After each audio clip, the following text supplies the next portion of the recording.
But obviously, the world is not so simple. We can't do that. So this brings us to this triad of problems. That's anxiety, worry, and fear. This is connected with our three centers of life. So we are worried. We are thinking a lot about what can happen in the future. How can I defend myself from the difficulties? Anxiety. My heart is feeling that something is wrong, is feeling that this could be a menace.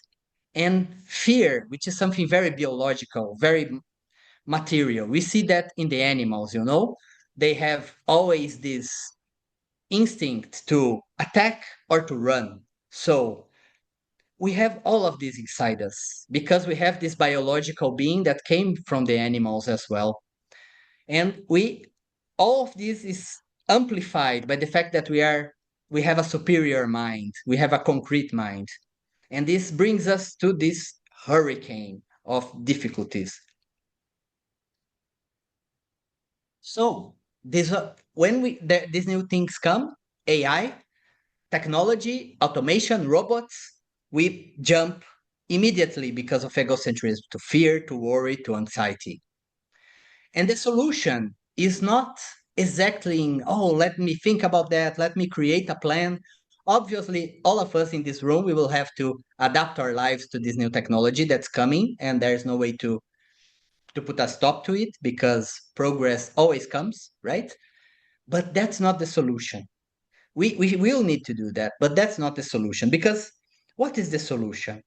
The solution that the spiritual school of the Golden Rosy Cross brings to us, and as we said, that's just the universal truth that we are putting in our way to explain it, is the rose of the heart. The fact that every single one of us have a divine seed inside ourselves. This is and sometimes we think about the rose of the heart as something very subtle, very delicate, but actually that's a universal fountain of power. Like this is an infinite fountain of power. There's nothing more powerful than the rose in our hearts. The fact is that we are not connected to it, so that's why we don't feel this power. We feel it as something very quiet, very small, because we are disconnected from it.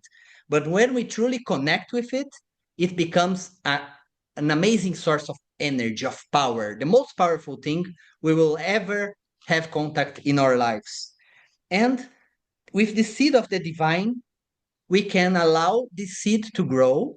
And like a seed of a tree becomes a huge tree, the seed of the divine can become a new soul inside us, a new consciousness, a new way to see things, a new way to manifest.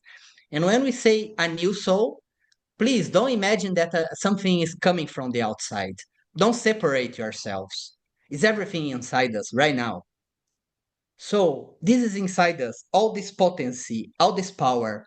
This will create a new soul, a new structure of soul, a new structure of energy inside us. And this new structure of energy, it comes in place of egocentrism. Egocentrism comes down and this new soul starts to grow. And this new soul, it has a new triangle next to it, which is the triangle of faith, hope, and love. So, the only way we can go out of this worry, anxiety, and fear triangle is by generating from this infinite source of energy that each one of us have to generate this new soul that will bring faith, the true faith, hope, and love. So, we are talking here about the three most powerful feelings and energies in the world. We are talking about faith, not about believing in some dogma, but about having this inner certainty